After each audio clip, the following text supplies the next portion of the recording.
ഷവോമിയുടെ Xiaomi 14T Pro എന്ന പുതിയൊരു smart phone launch ചെയ്യാൻ പോകുന്നുണ്ട്. ഈ ഒരു ഫോണിന്റെ ഫീച്ചേഴ്സിനെ പറ്റിയിട്ടുള്ള പല കാര്യങ്ങളും ഇപ്പം അറിയാൻ കഴിഞ്ഞിട്ടുണ്ട്. എന്തായാലും ഈ ഒരു വീഡിയോയിൽ നമ്മൾ നോക്കാൻ പോകുന്നത് ഷവോമി 14T Pro എന്നുള്ള സ്മാർട്ട് ഫോണിനെ പറ്റിയിട്ടാണ്. ആദ്യം നമ്മൾ ഫീച്ചേഴ്സും കാര്യങ്ങളൊക്കെ നോക്കുകയാണെന്നുണ്ടെങ്കിൽ ഡിസ്പ്ലേയുടെ കാര്യത്തിൽ ഈ ഒരു സ്മാർട്ട് ഫോണിൽ 6.6 ഇഞ്ചിൻ്റെ 1.5K ഡിസ്പ്ലേ വന്നേക്കാം. അപ്പം ഇതിൽ ഫുൾ HD റെസൊല്യൂഷനേക്കാളും ബെറ്റർ ആയിട്ടുള്ള റെസൊല്യൂഷനും കാര്യങ്ങളൊക്കെ വരുന്നതായിരിക്കും. OLED പാനലും കാര്യങ്ങളൊക്കെ ഇതിൽ വരുന്നതായിരിക്കും. പിന്നെ ഫ്ലാറ്റ് ആയിട്ടുള്ള ഡിസ്പ്ലേ ആയിരിക്കും ഇതിൽ വരിക. കേർവ്ഡ് ഡിസ്പ്ലേ ഒന്നും ഇതിൽ വരാൻ ചാൻസ് ഇല്ല. പഞ്ചോൾ ഡിസൈൻ ഇതിൽ വരുന്നതായിരിക്കും. പഞ്ചോൾ വരിക ടോപ്പ് സെൻറ്റർ ഭാഗത്തായിട്ടായിരിക്കും. ഡോൾബി വിഷൻ്റെ സപ്പോർട്ടും HDR 10+ സപ്പോർട്ടൊക്കെ ഇതിൽ വരുന്നതായിരിക്കും.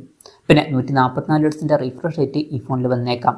480 ഹെർട്സിൻ്റെ ടച്ച് സാമ്പിളിംഗ് റേറ്റും ഇതിൽ വരുന്നതായിരിക്കും. പീക്ക് ബ്രൈറ്റ്നസ് 4000 nits വരെ വന്നേക്കാം. അതുപോലെ തന്നെ വളരെ കൂടിയ 3840 ഹെർട്സിൻ്റെ PWM ഡിമ്മിംഗ് എന്നുള്ള ഫീച്ചറും ഇതിൽ വരുന്നതായിരിക്കും. അപ്പം നല്ല ഡിസ്പ്ലേ ഫീച്ചേഴ്സും കാര്യങ്ങളൊക്കെ ഈ ഫോണിൽ വരാൻ സാധ്യതയുണ്ട്. പിന്നെ in display finger print sensor ഈ ഫോണിൽ വരുന്നതായിരിക്കും. പിന്നെ IP68 റേറ്റിംഗ് ഇതിൽ സപ്പോർട്ട് ചെയ്യുന്നതായിരിക്കും. അത് നല്ലൊരു IP റേറ്റിംഗ് തന്നെയാണ്. പിന്നെ ഗ്ലാസ് ബാക്ക് ബോഡിയും അതുപോലെ തന്നെ മെറ്റൽ ഫ്രെയിമും കാര്യങ്ങളൊക്കെ ഇതിൽ വന്നേക്കാം. പ്രോസസ്സറിൻ്റെ കാര്യത്തിലോട്ട് വരികയാണെന്നുണ്ടെങ്കിൽ MediaTek Dimensity 9300+ എന്ന പ്രോസസ്സർ ഇതിൽ വരുന്നതായിരിക്കും. ഇത് MediaTekൻ്റെ ഫ്ലാഗ്ഷിപ്പ് പ്രോസസ്സറാണ്. ബെസ്റ്റ് ആയിട്ടുള്ള പെർഫോമൻസും കാര്യങ്ങളൊക്കെ തന്നെ ഇതിൽ വരുന്നതായിരിക്കും. 5G സപ്പോർട്ടും കാര്യങ്ങളൊക്കെ വരുന്നതായിരിക്കും. പിന്നെ LPDDR5Xൻ്റെ റാമും അതുപോലെ തന്നെ UFS 4.0 സ്റ്റോറേജ് ടൈപ്പും ഇതിൽ വന്നേക്കാം. NFC സപ്പോർട്ടും കാര്യങ്ങളൊക്കെ ഈ ഫോണിൽ വരുന്നതായിരിക്കും. ഫോൺ വിട്ട് നീറ്റാതിരിക്കാൻ വേണ്ടിയിട്ട് 3D കൂളിംഗ് ചേമ്പർ പോലുള്ള ഫീച്ചേഴ്സും കാര്യങ്ങളൊക്കെ വരുന്നതായിരിക്കും. സ്റ്റീരിയോ സ്പീക്കേഴ്സ് ഈ ഫോണിൽ വന്നേക്കാം. പിന്നെ Android 14 ബേസ് ആയിട്ടുള്ള HyperOS സോഫ്റ്റ്വെയർ ആയിരിക്കും ഈ ഫോണിൽ വരിക. ക്യാമറയുടെ കാര്യത്തിലോട്ട് വരികയാണെന്നുണ്ടെങ്കിൽ ഫോണിൻ്റെ പിന്നിൽ ട്രിപ്പിൾ ക്യാമറ സെറ്റപ്പ് വരാനാണ് സാധ്യത.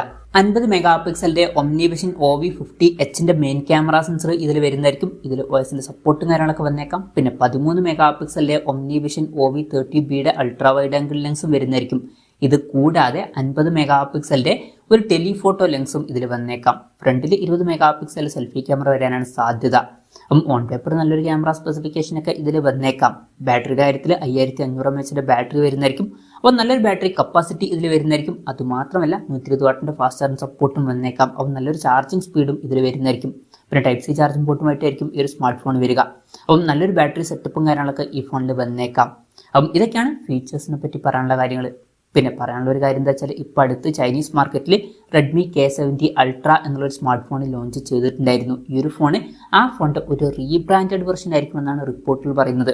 പക്ഷേ കംപ്ലീറ്റ്ലി സെയിം ഫീച്ചേഴ്സ് ആയിരിക്കില്ല. ക്യാമറയുടെ കാര്യത്തിലൊക്കെ ഡിഫറൻസ് വരുന്നതായിരിക്കും. അപ്പം Redmi K70 Ultra'യിൽ ക്യാമറയിൽ ഇതുപോലെ ഒരു ടെലിഫോട്ടോ ലെൻസ് ഒന്നും വന്നിട്ടില്ല. പക്ഷേ ഷവോമി 14T Proയിൽ ടെലിഫോട്ടോ ലെൻസ് ഒക്കെ വരുന്നതായിരിക്കും. അതുപോലെ തന്നെ കുറച്ചും കൂടി ബെറ്റർ ആയിട്ടുള്ള ഒരു അൾട്രാ വൈഡ് ആംഗിൾ ലെൻസും വരുന്നതായിരിക്കും. പിന്നെ മെയിൻ ക്യാമറ സെൻസറിൻ്റെ കാര്യത്തിലും വ്യത്യാസങ്ങളൊക്കെ വരുന്നതായിരിക്കും. അപ്പം ക്യാമറയിലെ ഡിഫറൻസുമായിട്ട് ഈ ഒരു സ്മാർട്ട് ഫോൺ റീബ്രാൻഡ് ചെയ്തിട്ട് ഇന്ത്യൻ മാർക്കറ്റിലും ഗ്ലോബൽ മാർക്കറ്റിലൊക്കെ ലോഞ്ച് ചെയ്തേക്കാം. ലോഞ്ച് ഡേറ്റിൻ്റെ കാര്യം പറയുകയാണെന്നുണ്ടെങ്കിൽ അതിനെ പറ്റിയിട്ടുള്ള കാര്യങ്ങളൊന്നും ഇപ്പം പറയാൻ കഴിഞ്ഞിട്ടില്ല. അതിനെ പറ്റിയിട്ടുള്ള കാര്യങ്ങളൊക്കെ അറിയുമ്പോൾ അതിനെ പറ്റിയിട്ടുള്ള വീഡിയോസൊക്കെ നമ്മൾ ചെയ്യുന്നതായിരിക്കും. അപ്പം അതുപോലുള്ള വീഡിയോസ് കാണാൻ താല്പര്യമുണ്ടെന്നുണ്ടെങ്കിൽ ഈ ചാനലും സബ്സ്ക്രൈബ് ചെയ്യാവുന്നതാണ്. ഇനി വിലയുടെ കാര്യം പറയുകയാണെന്നുണ്ടെങ്കിൽ ചൈനീസ് മാർക്കറ്റിൽ Redmi K70 Ultra എന്നുള്ള സ്മാർട്ട് ഫോൺ 30,000 രൂപ പ്രൈസ് റേഞ്ചിലായിട്ടാണ് ലോഞ്ച് ചെയ്തിട്ടുള്ളത്. പക്ഷേ ഇന്ത്യൻ മാർക്കറ്റിൽ ഈ ഒരു പ്രൈസിങ്ങിൽ ഈ ഫോൺ നമുക്ക് എക്സ്പെക്ട് ചെയ്യാൻ പറ്റില്ല. ഇന്ത്യൻ മാർക്കറ്റിൽ ഷവോമി 14T Pro എന്നുള്ള സ്മാർട്ട് ഫോൺ ഒരു 45,000-50,000 രൂപ പ്രൈസ് റേഞ്ചിലേക്കായിട്ട് ലോഞ്ച് ചെയ്തേക്കാം. കൺഫർമേഷൻസ് ഒന്നുമില്ല, ജസ്റ്റ് നമ്മുടെ എക്സ്പെക്ടേഷൻ പറഞ്ഞു എന്നേ ഉള്ളൂ. എന്തായാലും ഷവോമിയുടെ ഷവോമി 14T Pro എന്ന പുതിയൊരു സ്മാർട്ട് ഫോൺ ലോഞ്ച് ചെയ്യാൻ പോകുന്നുണ്ട്. ഈ ഒരു ഫോണിനെ പറ്റിയിട്ടുള്ള നിങ്ങളുടെ അഭിപ്രായം ജസ്റ്റ് ഒന്ന് കമൻറ്റ് ചെയ്യുക. അതുപോലെ തന്നെ ഈ ഒരു സ്മാർട്ട് ഫോൺ ഇന്ത്യൻ മാർക്കറ്റിൽ നിങ്ങൾ ഏത് പ്രൈസിങ്ങിലാണ് എക്സ്പെക്ട് ചെയ്യുന്നത് എന്നുള്ള കാര്യം കൂടി ജസ്റ്റ് ഒന്ന് കമൻറ്റ് ചെയ്യുക.